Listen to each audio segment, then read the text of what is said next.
الهادف لتجويد التكوين وضمان الولوج المنصف للمرفق العمومي للتشغيل والرفع من جودة الخدمات المقدمة.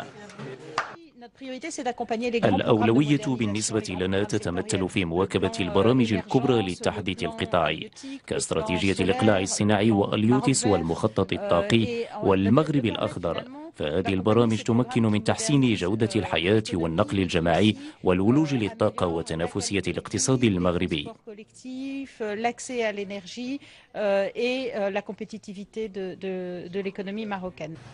هذا القرض الذي منحته الوكالة الفرنسية للتنمية للمغرب سيمكن من تمويل مشاريع التشغيل في مجالين أساسيين. المجال الأول هو ملائمة التكوين بالتشغيل وهو ما نسميه بالقابلية للتشغيل الامبلويابيليتي، والمجال الثاني هو إصلاح سوق الشغل.